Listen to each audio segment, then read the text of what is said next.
We are officially 1 week away from the start of the free agent spending process. And the Dolphins right now, they got nothing but empty pockets. We are Dolphins in Depth, a podcast provided to you by the Miami Herald. I am Omar Kelly, Miami Herald sports columnist. Joining me is Isaiah Smalls, Dolphins beat writer. What's up, big dog? What's so funny? Yo, I did not expect you to stand up. Oh, I was like, what are you doing right now? Trying to show people That was Dolphins good. ain't That was got good. it. I like it. I like that. I like that's a good way to start the show. I want y'all to know that Dolphins that was right now, a improvised. day after putting a restricted tender on Ethan Bonner, probably your starting cornerback right now, because there ain't no other cornerbacks on the roster. Who gonna start over Ethan Bonner? Jason Marshall Jr. On the outside, we haven't Hold on, seen hold him on, on hold the on. outside. You know Ethan Bonner was better than Jason Marshall Jr. last year. Stop lying. Stop lying. Ethan got like 2 interceptions, big dog. He had one interception. Let's be honest. He had one interception, and he was getting picked on anytime he was in the game. He was getting picked on. The reason why he got that interception was because they thought they could pick on him a little bit more than he was willing Bonner to hater. allow. I'm just putting it out there. You an Ethan Bonner hater. I'm not an Ethan Bonner hater. got- That's cap. That's cap. I don't hate anybody on this roster, but there are players on this roster that people magically that they love to lie about. Like now that Tyreek Hill is gone, I can say this definitively. Ain't no way Ethan Bonner is faster than Tyreek Hill. Not faster, but on that same ain't no way, bro. Ain't no way. I've actually seen Ethan run with Tyreek. That literally training camp, probably the year before you got there. Xavier Howard and probably Ethan Bonner were the only cornerbacks that could really run with Tyreek, which was crazy. And I didn't know Ethan was that fast. And then they started talking Ethan up. They had these shirts that they used to wear for if you clocked a certain time, your Charger or some cars, whatever. They had T-shirts. You know how Mike was into the fashion thing. Yeah, and the T-shirt guy for sure. Yeah, and Ethan was in the fast, speedy car club of with Devon Achan and Ethan clocked multiple 20-mile-per-hour times, but the players had the theory that Ethan was clocking those times on special teams, not necessarily on coverage. But when you run a 20 miles per hour, you still run 20 miles per hour, and I think Ethan's in the 21 club. I think that's what it is, a 21 club. When you run 21 miles per hour, you ain't buying. I'll believe it when I see it. Okay. All right. Ethan's fast now. That's fine. I ain't gonna Mel Kiper this situation. I want to put my eyes on that. You know what I'm saying? I'm gonna put my eyes on that. All right. We have no money. The Dolphins is broke. They've got less than $500,000 in cap space right now. All you got to do is be compliant by the start of the league year, which is Thursday, next week, Thursday. So all you got to be is compliant. Then you can start doing business. To explain things to people, only the top 51 salaries on an NFL roster counts. So the more money deals you sign, the lower. So basically, the lower that number is. So basically, the Dolphins could probably sign everybody that they want for $1.2 million a year in cap space. So everybody could make the minimum with a little $100,000 signing bonus. That's about as much as they could afford right this very minute. Now, they have multiple ways to create cap space and will be getting money in the future. The multiple ways they have to create cap space is potentially trading Minka Fitzpatrick. That's going to create a $5.8 million worth of savings once you can get a deal done. I'm not necessarily sure that they can get a deal done right now or before the draft. I don't know when Minka's going to get moved. I'm pretty sure he's going to get moved. Might be at the trade deadline, but that's to come. The Dolphins also could cut Alec Ingold, creates about $3 million worth of cap space. They could cut Jason Sanders, the kicker. That creates about $4 million worth of cap space. However, it would be nice if you actually had a kicker before you cut Jason Sanders. I don't know what the situation with Riley Patterson is. More than likely, the Dolphins are trying to shake down both kickers try to figure out what they can sign Riley Patterson for, and try to shake down Jason Sanders. That's generally how this organization does business. Um, Tyrell Dodson, I'm not necessarily certain that he is absolutely safe, but it's a possibility that he could be. It's not. I don't think Tyrell Dodson is going to create $2 million worth of cap space. He's a good enough player. Now, in the future, the Dolphins will get $20.1 million in cap space for cutting Bradley Chubb as a June 1st release, which they cannot do until the start of the league year. That's $20.2 million. Now, my theory is 11.1 million of that 20.2 that you're going to get on June 1st is going to be used to make room to cut Tua. So ultimately, you're going to get back about $9 million worth of cap space for cutting Bradley Chubb as a June 1st release. So, with that said, the Dolphins potentially have the ability to create about $25 million, actually $22 million worth of cap. Now, will they? I highly doubt it. There are also opportunities to restructure Devon Achane, who is looking for a 5-year, $50 million contract, $30 million guaranteed. That is the James Cook deal. He's not going to sign for a penny less than the James Cook deal.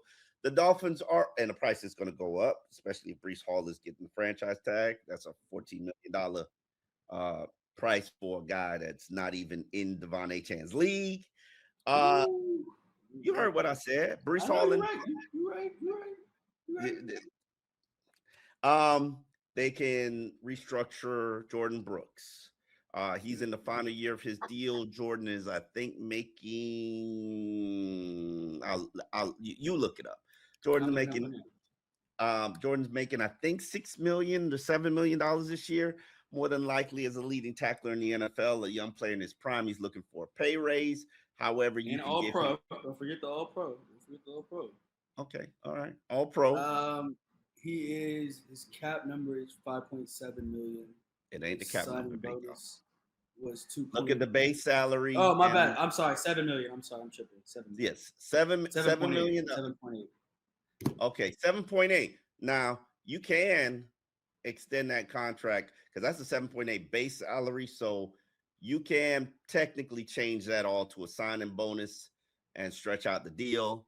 The question is at what rate? I believe starting linebackers in the NFL are making about $11 million a year. So that's basically a $3 million raise, but you can make that work.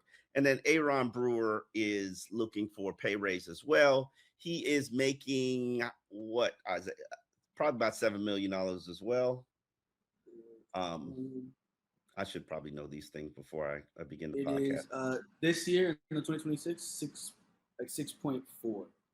$6.4 million. Both of them are in the final year of their contract. You can extend them and create cap space. But as you know, John Eric Sullivan told you to your question that those guys are going to have to wait until after the draft. Now, right or wrong, it can create cap space. However, you're not necessarily trying to pay guys right at the beginning of the market because the price is probably going to go up. So it'll be interesting to see how those things play out. But as I continue to repeat, the Dolphins, they are broke right now. And years of living off credit card, this is the time that they're going to pay the debt. And more than likely at the beginning of rebuilds, they are always investing in young players. Can I stop you right there? Because yes, sir. And I'm gonna play devil's advocate, right?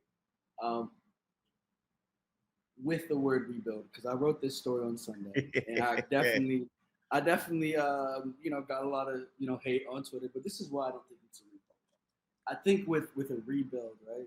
And mind you, again, I'm going back to my Sixers, right, and what they did, right? To me, a rebuild constitutes truly stripping it down to the studs, right? Trading all of your best players. Trading all of your best players. No. A rebuild. Look, I'm. This is what I believe a rebuild is. I'm just telling you what my definition of rebuild is. So what is this? It's just restarting. Like, you know what I'm saying? This is just restarting. Why got to be our word? It's reset. Okay, then I'll use the word. I'll even use the word that they said, building a foundation, right? Because to me, So, but hold on. Rebuild. If you don't have a foundation, aren't you rebuilding? No, no, because rebuilding means that like you are like if the apartment that I'm in got half of it got like if you took like a wrecking ball through half of it, right? You're rebuilding that apartment. It still has a foundation, but you're just rebuilding the apartment, right? To me, this is built. This is starting anew. This is like, look, we have some bad contracts, some That's okay. guys that are not necessarily that we don't have a long-term vision for. But the guys that we do have a long-term vision for, we're going to keep them in the fold. We're going to try to win with those guys while trying to change the culture at the same time. Name me five. Again, Name me five. 5 building blocks? Yeah. Achane, Brew, Brooks, Waddle. I don't count Brew Brooks because they're on 1-year deals. I don't. Well, how do you not? You didn't see. Now you're putting too many caveats in there. I'm just saying, you want a 1-year deal. I don't even. That's 5 people. Huh?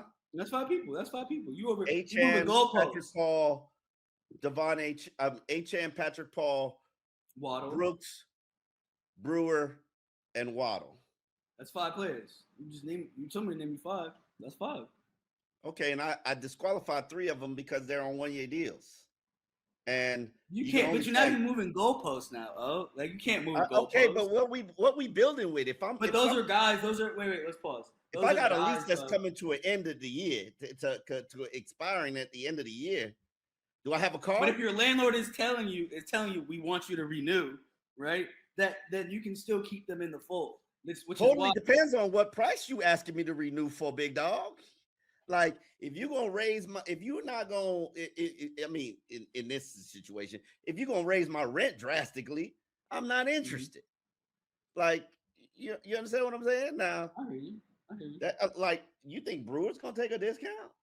He's not gonna take a discount. Neither should he. Neither should he. You should not.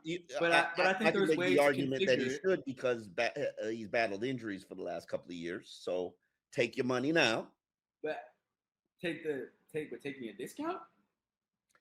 Depends on what premium centers are being paid. Is he a premium center? Yes. Yes. Should he be paid? Should he be paid like a premium center? If we're thinking with our business cap on, no, because he's approaching 30 and he hasn't proven that he can be durable.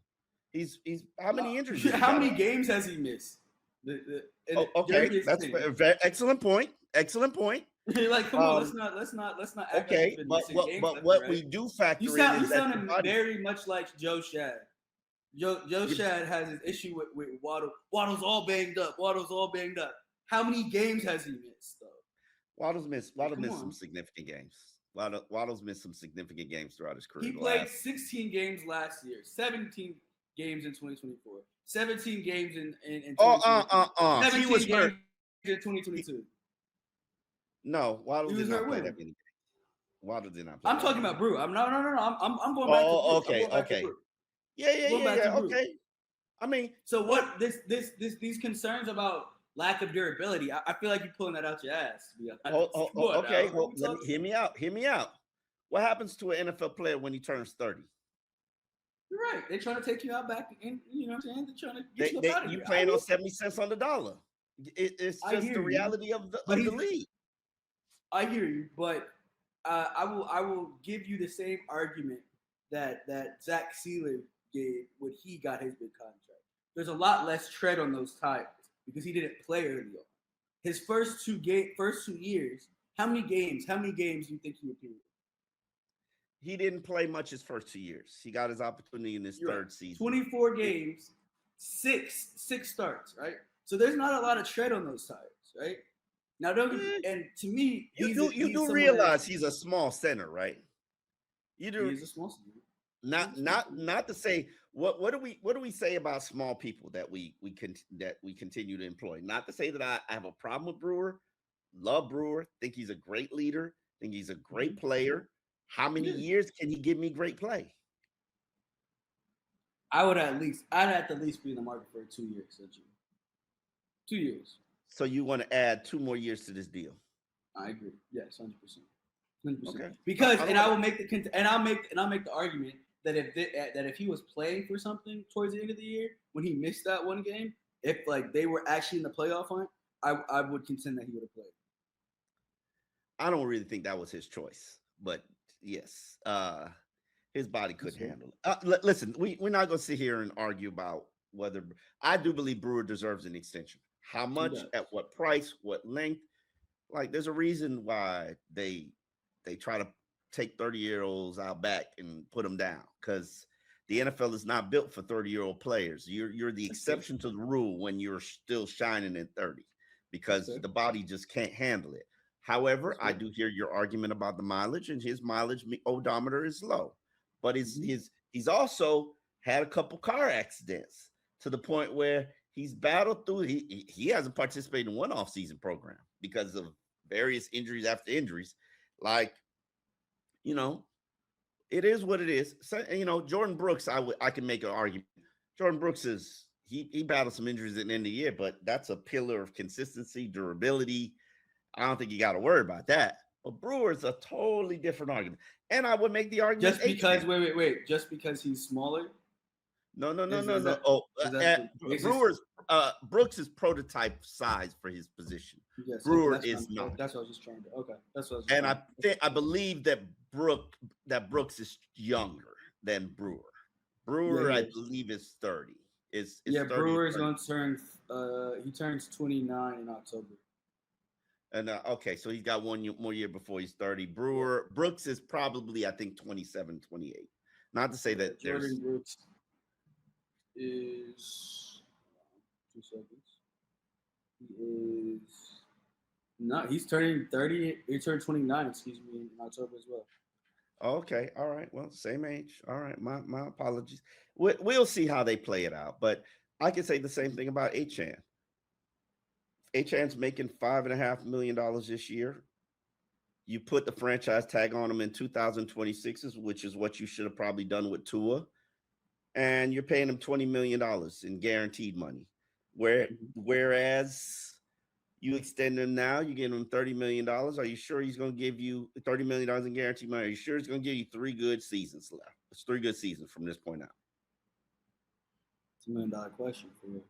I mean, I think what's great about Achan is that he doesn't really take those huge hits, right? He's quick enough, fast enough that obviously you give him open space, he's gone. But then outside of that, it's not like they're running him, um, you know, like 8 halfback dives straight up the middle, like go get me. You know what I'm saying? 2 yards. That's what Ollie Gordon, Jalen Ryder more so for, right? He's the king of that outside zone. So to me, again, as long as his play style continues, right? They're not using him like Derrick Henry, right? So like as long as they continue to use him in a play style that allows him to not get hit as much as he does,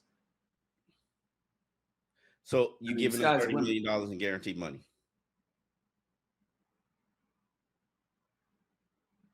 What I don't want to happen, right, is we franchise tag him. We get in a situation where it's franchise tag after franchise tag after franchise tag. You only I gonna do don't that once. You only you know gonna what I'm do that saying? I once. don't like that situation. Shoot, that's what they try to do with what's his name out in Cincy, right? Trey Hendrickson. They just franchised him like several times. Who am I thinking of? I might not have been Trey Hendrickson. T. Higgins.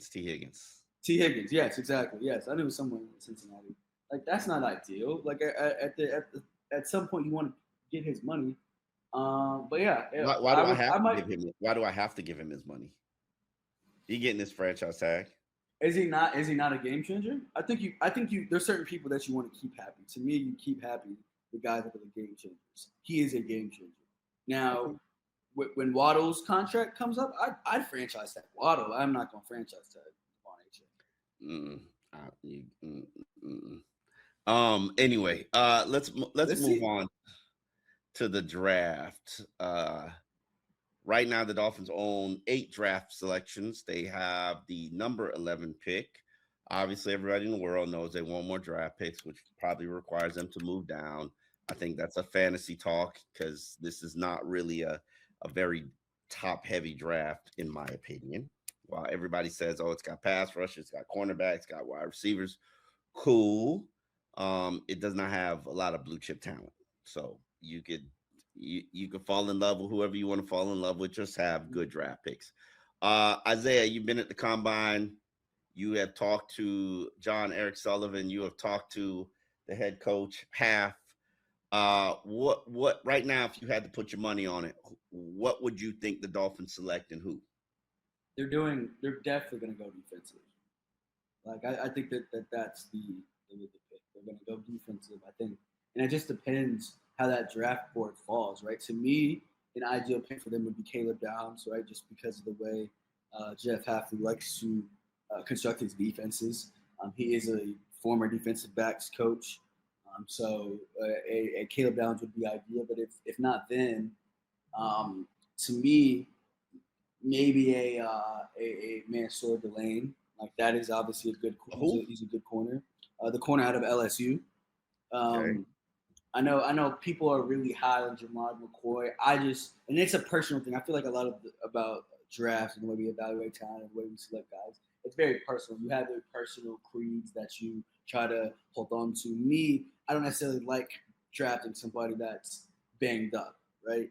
Like that has coming off of a major injury. Just because you're not going to get that player that first year, you're not going to get as great as he might turn out to be, but that first year he's not going to be that. It's the next year really that allows the guy to flourish, right? And so we're evaluating Jamal McCoy. We're evaluating him off of 2024 tape. Now, however good that tape might be, like to me, it's what have you done for me lately? And you see someone like Delane, someone who took that jump from Virginia Tech to LSU, went to the SEC and was shut people down, right? So I like that. You know, if a Sonny Styles is there, at 11, that would be an interesting grab. He obviously is someone who tested off the charts at the combine. But what I don't want to happen, right, is that that we're drafting for a workout warrior, right? Like we don't that's not what I want to happen. And not to call him a workout warrior. I mean, he definitely showed some production at at Ohio State. Like he was fire, but and and the thing that is really intriguing about him is that he's just now learning the position. Like he was a former safety, right? They've converted into linebacker, right? So he's somebody that's still learning the position, but his instincts are good. So those are the names that really stand out to me. It is you talked about the positions that are where it's rather deep to me. Edge rusher is one of those positions, so I foresee them more so taking an edge, and then in the later rounds, maybe second or third. But Interesting. They need like three edges. So I'm curious. Ruben Bain is there at 11. You're oh, if not. Ruben Bain's there, you take Ruben Bain. I'm sorry, like I just don't see him being there to be honest. He'll I'm he'll just be gonna there. keep it. Trust me, he'll be there. He'll be there. Oh I yeah, don't know, man. I yeah. don't know. I don't know. I don't know. Did you see the draft that I posted today?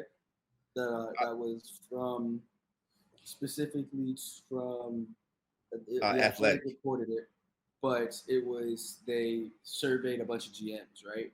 And he went in this one to the Commanders. I think there's enough teams that need edge rushers or looking for a game changer at that position that they're not going to. He's not going to get out of the top two. Okay. Personally, I don't believe that. I mean, you got to think about it. Think about the Commanders need edge rushers, the Saints, the Chiefs. Like it's Yeah, obviously like and a lot of Jeremiah people have Love. Ruben Baines now rated the third or fourth best edge rusher. Which, hey, to each his own. I will say Who do they this. have? David Bailey, Arvo Reese. But those are all also guys that are going that could go in the top five. Okay, last I checked, before we even began this combine and people started working out like warriors, Ruben May was the top pass rusher, probably the top defensive player. Now people realize he's got short arms confirmed. Now his stock is going to fall. This is just how the draft goes, my brother.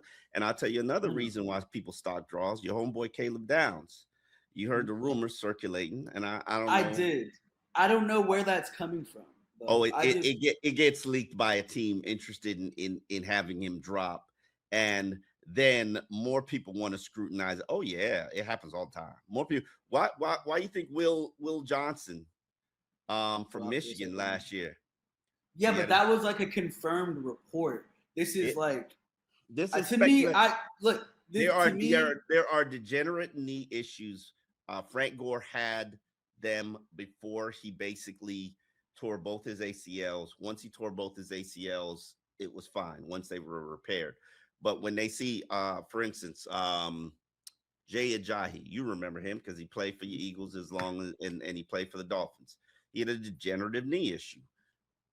And Jay Ajayi was like a second, third round talent that fell into the fifth round because of a degenerative knee issue. These things happen. You don't hear about them now. You just wonder why a guy is sliding down the draft. And now, if they're, I'm I'm honest. sorry. I just I'm like no disrespect, right? But do you know the person that it's coming from? Corey Kanan, draft on draft. I don't know who that is. I'm sorry. I just for me it's I want my sources to be. This didn't come from ESPN. This didn't come from like someone at Bleacher Report. Like I just is I this don't. like is this on Reddit? This is just on Reddit. Like what? To me, I just it's 2026. There are literally accounts out there, right, that tweet false information just to see if it'll pick up. So I'm very wary about who I get my info from. And so I don't know. Here's my question to you. When he was supposed to speak at the NFL Combine, whatever time slot that was, did he show up for that time slot, or did he have a prolonged medical check? And sometimes they show up a day late when they have a prolonged medical check. I mean, he was definitely there at the time he was supposed to speak. Okay, then that's I a don't good remember sign. there being Because they come from the any medical after that. check to Yeah. the media interviews. Okay. So Yeah, I actually didn't know that until earlier this week. But yeah, I mean, from what I remember, he was on time. Like it didn't seem like it. You know. we got a long way to go before the draft, which is the final week in April. There's going to be a lot of stuff thrown out there to impact players' draft stocks. Realistically, let's be real about it. There is nothing to talk about with this draft. There's no excitement. There's no buzz. Tell me the draft. Tell me the draft right now. The draft. Fernando Mendoza. I mean, that's Okay. that's about it. For real. Cam Ward was Ohio State. Ohio State has a chance to be like the first program in college football history to have 4 people picked within the top 10 of the first round. That ain't happening. I can tell you that. What you mean? That ain't happening. You don't think so? No, sir. No, sir. Not happening. I mean, Arvil Reese seems to be a lock at like 2 or 3. Like so, Sonny Stott, Carnell Tate is arguably the best wide receiver in the drafts. Depending on who you ask. What? Arizona State. Go ahead. Keep going. Oh, Jordan Tyson. You talking about the kid with the injury concerns? If we're talking about yes. Look at how many games he's played. Oh, okay. I mean, yeah. We'll continue to. Talent is talent. We'll discuss it. Players fall all the time.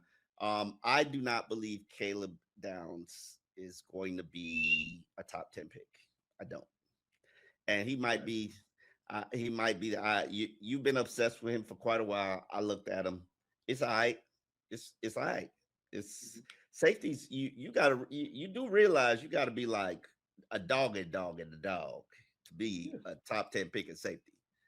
Mm-hmm. That's not a dog. You didn't see it? You didn't see that? No. I saw a nice player. I saw a decent athlete. Would love to see. Did he work out at the combine, or is he gonna save it for his pro day? I think he's. I don't remember. Yeah, I don't think so. I don't think so because I didn't hear anything about it. So. Yeah, you. If you want to showcase yourself and you're prepared, and he's had the time to prepare because the hurricanes, ended your season. Chill. And we all ended up in the same spot. You know what I'm saying? Okay. I mean, we all ended up in the same spot. Some teams sent you to Cancun earlier than others. I mean, it don't matter. We all ended up in Cancun. You didn't go to Disney World either. Right. Only one team get to go to Disney World, big dog. But Hurricanes had a real. It wasn't yours. It was not yours. It was the Indiana Hoosiers. Yes. Like, first of all, they like I didn't realize how like excited like that like the state of Indiana really is like over that. They're on top of the world right now. Yeah, I saw so many Hoosiers shirts. Like they booed Carson Beck when he was throwing. Like it's like dang, like y'all not even built like that. Like you know what I'm saying? You're over here booing people. I mean, I get it, but I think like, that's y'all Notre not. Dame. I think that's Notre Dame, That Indiana. might be a little bit of Notre Dame. So. That Notre Dame, Indiana. What's their beef? Carson Beck handed them the game. Like, here, it's yours. Did he not? Did he not? He All definitely right. threw a nice little ham sandwich Yeah. in that game, so I ain't mad at it. Yeah, that's real. That's real. Um. Another thing we got to address is the fact that Tua got no birthday shout out from the Miami Dolphins. It's come on, everybody gets a birthday shout Yeah, out from the they even the Dolphins. squad guys get a birthday. Yeah, like Tua got no birthday shout out. That's Dolphins real. was like, nope, we getting a divorce. We not giving our ex No we not love, no love, no love. Listen, no I story thought post. I thought that was cold blooded. I I thought do think that's disrespectful. I didn't think about that until like you said it, but yeah, they definitely did. Damn. that, that They be giving shout outs to people that are like headed into free agency. people I don't even remember that they are Dolphins. Like, nah, Tua just gets silence, crickets. Yeah, that's pretty disrespectful.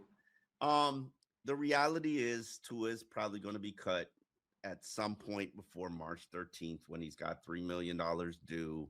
The Dolphins are going to be on the hook for his $54 million because the reality is nobody is going to pick up his contract when they know the Dolphins are already going to pay it, and Tua is going to be able to sign for the minimum to whoever he chooses to work for. Um, if the Dolphins wanted to unload Tua, they probably have to trade a pretty premium draft pick, and it makes no sense to unload him for a premium draft pick when you need those premium draft picks. So more than likely, the Dolphins are going to end up releasing Tua, taking that $11.1 million cap hit. Tua is probably going to force their hand and release him because the smart thing for me to do would be like, Tua, let's get that hip looked at. Let's spend a year on IR. Let's get, regenerate our body, get ourselves in great shape, let that arm rest a little bit. We write you a big fat check for about $3 million a week, and we keep it moving next year. But more than likely, Tua is going to want to prove that he can still play in this league. Where he's going to go, truthfully speaking, the first quarterback domino has not fallen. I think the first thing happened was Justin Fields got cut, right? I don't think he got cut. He didn't get cut. I see. You're right. You can't believe these accounts these days. Yeah, Because yeah. I saw something that said Justin Fields got cut. I was like, oh, figures. I mean, Yahoo said that he's are likely to power wave. They haven't officially cut. Okay, they haven't officially cut. So the first domino ain't even fall yet. Kyler Murray hasn't been cut, hasn't been traded. I personally believe Kyler Murray is the first quarterback domino to fall, and then probably Geno Smith, then probably Kirk Cousins, then what Minnesota does to address JJ McCarthy, then Indiana. Like, is Indiana really seriously considering putting a franchise tag on Daniel Jones? Like, the guy suffered an Achilles injury in December. He's not even going to play the majority of the year. Why would you be tagging him? But they like what they saw. Okay, cool. But man, I swear to God, these people in Indianapolis, the Colts, they are begging to be fired. If you tag Daniel Jones, you are just begging to be fired. But it'll be interesting to see how this whole thing plays out. Most people believe that Tua Tagovailoa will target a dome stadium. There aren't that many dome stadiums that are out there. Arizona, Houston, Indianapolis, New Orleans. I think I'm done. The Raiders. You also forgot the Vikings, but that's not. I said the Vikings. I think the Vikings was the first one I said, but you know that's not even a consideration. Yeah. I had to like, because a lot of people were trying to make the argument. Yeah, it has to be that. I was like, you don't think Brian Flores is gonna? You want supporters in the building. You don't want detractors in the building. Like, come on, that is not happening. There's no way that he gives Tua a glowing review. Like, that's just not. Absolutely not going to happen. So it'll be interesting to see how this whole thing plays out. We will be back at the end of the week to give you a free agent primer, get you ready Wait, for. before What's that? we end, I feel like we have to like just have, I don't want to say a moment of silence, but like we should pause briefly for the release of William Eichenberg. I want us to. I want to. I would love before we wrap up for you to share your favorite Liam Eichenberg. My favorite Liam Eichenberg story, it would be, I got two for you. When Liam Eichenberg was doing the full gamut of starting at every position, I believe it was right guard he was going to start at. He's going to start his final, he was going to start all five positions throughout his career. He's like, hey, man, he said to me, like, I've tried it at everything else. This, like maybe this one sticks. I was like, I respect the honesty, Liam. I respect the honesty. But listen, Liam wasn't. I think he 52. gets a bad rep because of like what was given up for him. It's kind of like with Jonah right now. Like people are gonna judge you more harshly because of what Yeah, XYZ GM gave up Liam to get you. Eichenberg, if he was healthy, he would by far destroy Jonah. Like if it was a fair Yeah, that's true. competition, Jonah That's was true. not good. Liam Eichenberg was mediocre. Jonah It is was good. not good. Um, Also, I love the remember when Zach Sealer suffered his eye injury Mhm. and everybody was like trying to figure out who did it. Yeah. And Liam like saw us looking at him. He's like, I didn't do it. Like, I'm innocent. I was just like, Liam, man. Liam was like, I do was it remember me? that. Don't Yeah, it like Liam? it was not me. It was not me. I had nothing to do with it. We didn't even have to ask Liam. He was like, Yeah. was it me? I had nothing to do with it. Did we ever And figure out who did it? um I did, but I forgot now. It was like a practice squad guy. It was like a nobody. Ooh. Might be Keon Smith. Um nah, it was somebody. Don't do I that. think it was the something Daniels, the Braden Daniels. I'm Braden not sure. Daniels. It was like Yeah, I was about somebody to of that say level. let's not speculate. Yeah, yeah. I mean, it's over now. It's That's over. true. It's over now. New Um, regime, new regime. We yeah, not talking I about the did old. find out who did it, but it was nobody. Um, Yeah. on that note, Dolphins and that you did have something to promote, so promote. No. We'll wait till next time. We'll wait till next Oh, one. okay, all It's right, all good. cool. It's all good. It's all On that note, Dolphins in depth, we are out. We thank you for watching. We thank you for listening. If you do listen to the audio, and we will be back later this week.